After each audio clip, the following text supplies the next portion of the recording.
Hey everyone, Richard Metal Fan here, bringing you guys an old school album review. And today we're going to be looking into this album's 15-year anniversary, which I kind of missed it a few days ago, but hey, better late than never. And as you can see below the title, today we're going to be talking about Iconoclast by Heaven Shall Burn. This was the band's fifth album, I believe, released in January of 2008 under Century Media Records. Now, I've covered Heaven Shall Burn a couple times. I reviewed their latest couple albums, but I never really talked much about their older albums. They're pretty much a melodic death metal band hailing all the way from Germany. These guys have been around since 1996.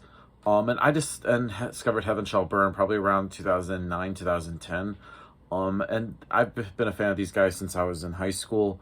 They pretty much are also on my bucket list, and I really wish they would come and tour the States. I would buy tickets in a heartbeat.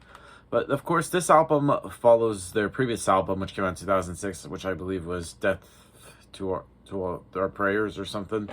And with this album, I think is this really step up from that. And a lot of people consider this Heaven Shall Burn's best album, and I kind of agree. I think this is pretty much what I consider it, kind of like their Black Album, so to speak. Production wise, I think the band just really steps it up. Everything is where it needs to be. Let's just talk about like the vocal work from Marcus Bischoff. Marcus's vocals, I kind of love how he has like the layered screams. Like he does like the kind of like lower kind of stuff and does like the really kind of like high raspy screams. I think his voice had really stepped it up. The guitar work on this album is pretty tight. Mike Witchard and Alex Dietz, his guitar playing is great. Both come up with some really great riffs, and just the leads and the dueling guitars is just great. The bass on this album is pretty audible. Eric Bischoff's bass really is heard well, and I think he really stepped it up. And the drumming from former drummer Matthias Voits, I probably butchered your name. His drumming is just really sick, just fast blast beats, just insane, just double bass and everything. So without further ado, let's dive into this album track by track. Now, starting things off is Awoken. Now, right from the get-go, this starts off with sort of a soft, sort of like piano line, which slowly kind of like creeps right in. And then also like a string section also appears right as well. And it just continues to also like build up. And then it just really transitions really well into the next song, which is pretty much the band's most well-known song, in my opinion, Enzyte. Now, I just love how it just a really great transition between Awoken to Enzyte. It's great between the classical intro to a violent metal that ensues, and the band just comes in with the blast beats and screams. Can't even talk. The strings begin an ascending melody that provides a beautiful yet devastating start to a steamroller of a song. And the blasting stops. The band begins to crush all the heavy, powerful grooves, instant bass strumming, and multi-layered vocal attack. And the track switches between tempos, between mid-paced and groovy sections and fast melodic parts, back to the constant double bass. And this track, I feel like, is really well written. Is definitely one of the best songs from Iconoclast. Everything about Enzyte is perfect. The intro and the many tempo changes and the fast catchy melodies and the overall heaviness and intensity combined with the really natural sound. And this song offers nothing new style-wise, but I feel like Heaven Shall Burn are able to pull it off with the common modern metal bands that are of most of their contemporaries. And I feel like the song itself pretty much sets a tone for what's to expect for the rest of this album. Moving on to the next song on the album, which is called Like a Thousand Suns. Now, this song just continues the same momentum as Enzyte, with just a rage of 1,000 ass beating song riffs and just drumming and everything. Moving on to the next song on the album, which is called Murderers of All Murderers.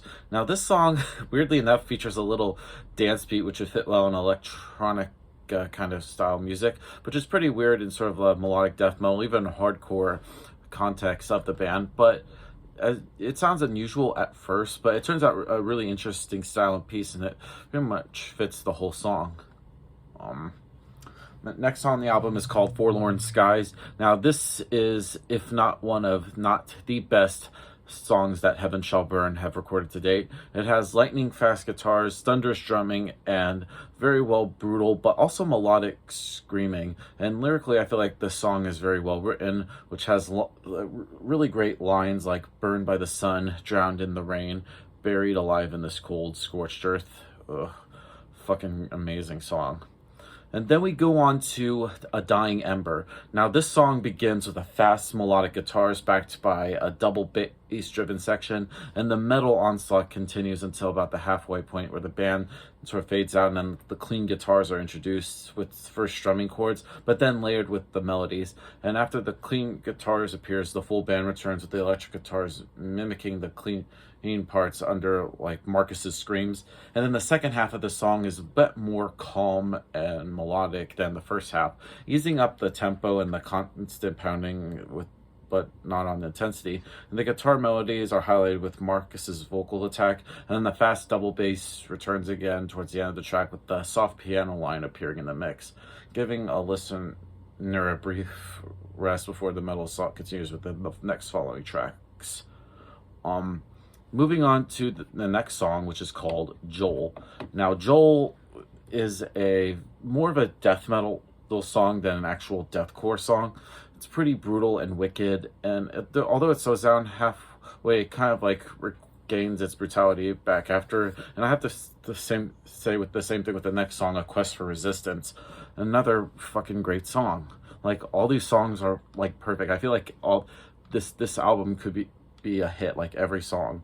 And then we go to Black Tears. Now, this is actually a cover song originally done by Edge of Sanity, and the band musically is faithful to the original version, but the vocals are really aggressive in the cover as opposed to just all clean singing in the original. And the use of the different vocal style really works well for this cover song. And I feel like Heaven Shall Burn really made this song almost kind of like their own in a way. Next song on the album is called The Bombs of My Saviors. Now, this song is pretty much about the strong fight against like terrorism, especially in the world today. And lucky for the band, they also succeed in making the bass pretty noticeable at times too, and one of the standouts for Eric. Moving on to Against All Lies.